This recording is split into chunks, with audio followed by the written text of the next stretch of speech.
পঞ্চম শ্রেণীর শিক্ষার্থী বন্ধুরা তোমাদের সবাইকে স্বাগত।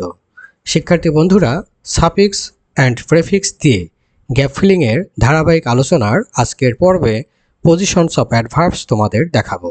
শিক্ষার্থী বন্ধুরা, আলোচনা শুরুতেই দেখে নেওয়া যাক অ্যাডভার্ব কি।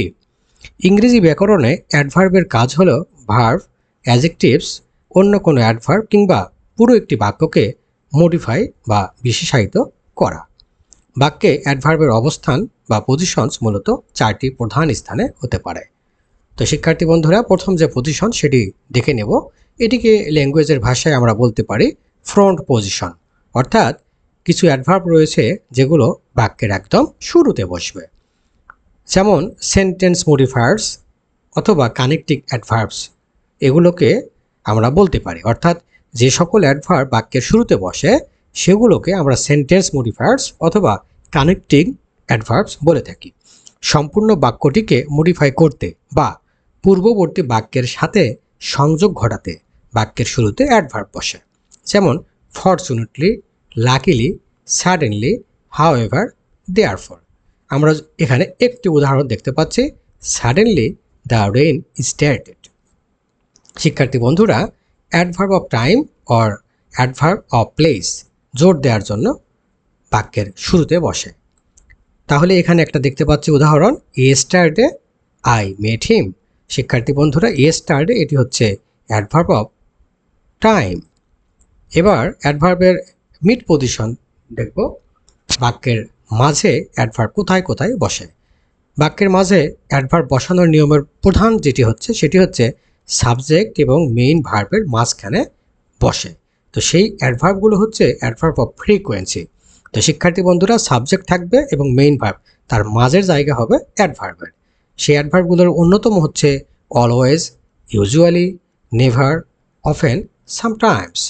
উদাহরণ দেখে নেব, she always speaks the truth. তোমরা দেখতে পাচ্ছ শি এখানে সাবজেক্ট, স্পিক্স মেইন ভার্ব, এর মাঝখানের এই যে অলওয়েজ, এই শব্দটি হচ্ছে একটি অ্যাডভার্ব এবং এটি অবশ্যই অ্যাডভার্ব অফ ফ্রিকোয়েন্সি। আচ্ছা, বাক্যের মাঝখানে আর কোথায় অ্যাডভার্ব বসতে পারে আরেকটি দিক আমরা দেখে নেব, বি ভার্ব, অ্যাম, ইজ, আর, ওয়াজ, আর, এদের পরেও কিন্তু অ্যাডভার্ব বসতে পারে। যেমন একটি উদাহরণ দেখে নেওয়া যাক, হি ইজ ইউজুয়ালি লেট। দেখতে পাচ্ছ বন্ধুরা, এখানে বি ভার্ব রয়েছে আর এইখানে অ্যাডজেক্টিভ রয়েছে, মাঝখানের এই জায়গাটি কিন্তু আমরা দেখতে পাচ্ছি একটি অ্যাডভার্বের, অর্থাৎ এখানে অ্যাডজেক্টিভ থাক কিংবা না থাক, কিন্তু এখানে দেখার বিষয় হচ্ছে এই যে বি ভার্বের পরে অ্যাডভার্ব এখানে বসেছে। আরেকটি বিষয় শিক্ষার্থী বন্ধুরা, অক্সিলারি ভার্ব এবং মেইন ভার্বের মাঝখানে অ্যাডভার্ব বসে থাকে, যেমন I have already finished my homework. এইখানে তোমরা দেখতে পাচ্ছ বাক্যটি প্রেজেন্ট পারফেক্ট টেন্সের, এখানে have auxiliary verb R finished main verb, এর মাঝখানে অ্যাডভার্ব বসেছে। আরেকটি জায়গা হচ্ছে মডাল ভার্ব এবং মেইন ভার্বের মাঝখানে। You should definitely attend the class.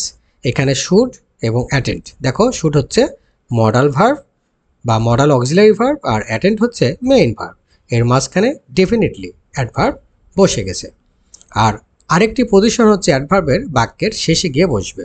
তো শিক্ষার্থীরা, তোমাদের বলে রাখি, বাক্যের শেষে তিন ধরনের অ্যাডভার্ব যায়। একটি হচ্ছে adverb of manner, adverb of place, আরেকটি হচ্ছে অ্যাডভার্ব অফ টাইম। মনে রাখবে, বাক্যের শেষে তিন ধরনের অ্যাডভার্ব যায়। আমরা তাহলে দেখে নেব অ্যাডভার্ব অফ ম্যানার। তো অ্যাডভার্ব অফ ম্যানারের কাজ কি? কোনো কাজ কিভাবে সম্পন্ন হয় সেটি নির্দেশ করার কাজ হচ্ছে অ্যাডভার্ব অফ ম্যানারের। এর অন্যতম উদাহরণ হতে পারে carefully, quickly, politely, fluently, well ইত্যাদি। একটি উদাহরণ দেখে নেব, হি রাইটস নিটলি। দেখো এইখানে বাক্যের একেবারে শেষে অ্যাডভার্ব বসেছে। আরেকটি হচ্ছে অ্যাডভার্ব অফ প্লেস, অর্থাৎ কোথায় কাজ হয়, কোনো কাজ সম্পন্ন হওয়ার স্থান নির্দেশ করে মূলত এই অ্যাডভার্বগুলো।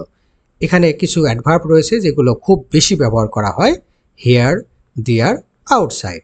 আমরা এখন একটি উদাহরণ দেখে নেব, প্লিজ ওয়েট আউটসাইড।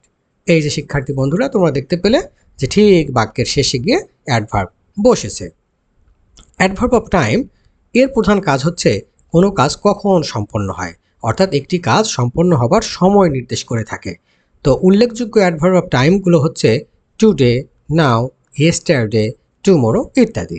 একটি উদাহরণ দেখে নেব, উই উইল লিভ টুমরো। তাহলে শিক্ষার্থী বন্ধুরা এই 3 ধরনের অ্যাডভার্ব হচ্ছে বাক্যের একেবারে শেষে চলে যায়। শিক্ষার্থী বন্ধুরা এখানে একটি বিশেষ নিয়ম তোমাদের দেখাবো, এটা নিশ্চয়ই তোমাদের খুব খুব জরুরি এবং জানলে অনেক আনন্দিত তোমরা বোধ করবে। সেটি হচ্ছে বাক্যের শেষে একের অধিক অ্যাডভার্ব থাকলে সাধারণত আমাদের এমপিটি এই নিয়মটি মেনে চলতে হয়। তাহলে সেই এমপিটি নিয়মটি কি? একের অধিক যদি অ্যাডভার্ব আমাদের বাক্যের শেষে বসানোর প্রয়োজন হয় তাহলে আমরা প্রথমে অ্যাডভার্ব অফ ম্যানার বসাবো, তারপরে অ্যাডভার্ব অফ প্লেস বসাবো, তারপরে অ্যাডভার্ব অফ টাইম বসাবো। আমরা একটি উদাহরণের মধ্য দিয়ে এই এমপিটি নিয়মটি বা এমপিটি রুলকে সুন্দরভাবে ব্যাখ্যা করে দেখতে পারি। He hang beautifully at the stage yesterday. তাহলে সে গান গাইল সুন্দরভাবে স্টেজে গতকাল। শিক্ষার্থী বন্ধুরা বিউটিফুলি হচ্ছে adverb of manner, at the stage adverb of place, আর ইয়েস্টারডে হচ্ছে অ্যাডভার্ব অফ টাইম। শিক্ষার্থী বন্ধুরা চলে যাচ্ছি আরেকটি অংশে। আমরা এখানে দেখতে পাচ্ছি অ্যাডজেক্টিভ বা অন্য অ্যাডভার্বের পূর্বে অ্যাডভার্ব বসে থাকে। সেই সকল অ্যাডভার্বগুলো মূলত অ্যাডভার্ব অফ ডিগ্রি অথবা অ্যাডভার্ব অফ ইন্টেন্সিটি হয়ে থাকে। কোনো অ্যাডজেক্টিভ বা অন্য কোনো অ্যাডভার্বের তীব্রতা মাত্রা বোঝাতে ঠিক তার পূর্বে অ্যাডভার্ব বসে। তো উল্লেখযোগ্য কিছু অ্যাডভার্ব এই কাজে ব্যবহৃত হয়, যেমন ভেরি, এক্সট্রিমলি, কমপ্লিটলি, টু, ছো। শিক্ষার্থী বন্ধুরা আমরা দেখে নেব অ্যাডজেক্টিভকে একটি অ্যাডভার্ব কিভাবে মডিফাই করে। She is extremely brilliant as it. তাহলে এখানে দেখো শি ইজ এক্সট্রিমলি ব্রিলিয়ান্ট, এখানে ব্রিলিয়ান্ট শব্দটি হচ্ছে একটি অ্যাডজেক্টিভ আর এক্সট্রিমলি হচ্ছে অ্যাডভার্ব। তাহলে এখানে আমরা দেখতে পাচ্ছি যে অ্যাডভার্বটি অ্যাডজেক্টিভকে মডিফাই করছে। আর পরের উদাহরণটা একটু খেয়াল করি, হি ড্রাইভস ভেরি ফাস্ট। এইখানে দেখো ফাস্ট এটি অ্যাডভার্ব, ভেরি এটিও অ্যাডভার্ব। এই প্রথম অ্যাডভার্ব তার পরের অ্যাডভার্বকে মডিফাই করছে।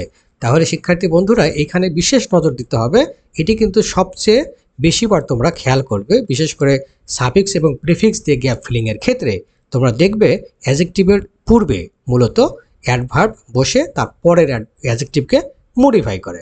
আর পরপর দুটি অ্যাডভার্ব বসলে প্রথম অ্যাডভার্বটি পরের অ্যাডভার্বকে মডিফাই করবে। তাহলে শিক্ষার্থী বন্ধুরা শুরু থেকে আরেকবার দেখে নেওয়া যাক। তাহলে আজকে আমরা শিখলাম যে অ্যাডভার্ব মূলত প্রধান 4টি স্থানে বসে। প্রথমে একেবারেই যেটি দেখলাম সেটি হচ্ছে ফ্রন্ট পজিশন, অর্থাৎ বাক্যের খুব শুরুতে, একদম বাক্যের শুরুতে অ্যাডভার্ব বসবে এবং সেক্ষেত্রে কিন্তু অবশ্যই একটি কমা ব্যবহার করা হবে। তারপরে বন্ধুরা দেখলাম মিড পজিশন, সেটি সাবজেক্ট এবং মেইন ভার্বের মাঝখানে বসবে, বি ভার্বের পরে বসবে, অক্সিলারি ভার্ব এবং মেইন ভার্ব তার মাঝখানে বসবে, মডাল ভার্ব এবং মেইন ভার্ব তার মাঝখানে বসবে। তারপরে দেখতে পাচ্ছি এন্ড পজিশন, বাক্যের শেষে, সেগুলো 3 ধরনের প্রিপজিশন এই কাজে ব্যবহৃত হয়, adverb of manner, adverb of place এবং অ্যাডভার্ব অফ টাইম। আর বিশেষ নিয়ম, বাক্যের শেষে যদি আমাদের একের অধিক অ্যাডভার্ব প্রয়োজন হয় তাহলে আমাদের এমপিটি রুল মেনে চলতে হবে। আর শিক্ষার্থী বন্ধুরা শেষের যে অংশ আমরা দেখলাম অ্যাডজেক্টিভের পূর্বে এবং অ্যাডভার্বের পূর্বে আরেকটি অ্যাডভার্ব বসতে পারে। তো শিক্ষার্থী বন্ধুরা শেষে তোমাদের অবশ্যই একটি সুন্দর এখানে অ্যাক্টিভিটি রয়েছে, তোমরা এইটা করে আমাকে কমেন্ট বক্সে দিতে পারবে, হোয়াটসঅ্যাপে দিতে পারবে। এটা তোমাদের জন্য একটি টেস্ট আমি দিয়ে রাখলাম, আশা করি তোমরা খুব দ্রুতই এটার উত্তর করে আমাকে দেবে। আর ভিডিও কেমন লেগেছে, পরবর্তীতে কোন ভিডিও পেতে চাও, কোন টপিকের উপরে নিশ্চয় জানাবে। আর যে যে প্ল্যাটফর্ম থেকে দেখছো সেটি ফেসবুক হলে আমার পেজকে ফলো করবে, ইউটিউব হলে আমার চ্যানেলটিকে সাবস্ক্রাইব করবে। আর শিক্ষার্থী বন্ধুরা বলে রাখি সাফিক্স প্রিফিক্সের উপরে যে নিয়ম কানুন রয়েছে যতগুলো, সেগুলো নিয়ে আমি ধারাবাহিকভাবে ভিডিও করেছি। সেখানে নাউনের পজিশনস এবং অ্যাডজেক্টিভের পজিশনস ইতিমধ্যে দিয়েছি, সেই ভিডিও দেখে না থাকলে তোমরা অবশ্যই দেখে নেবে।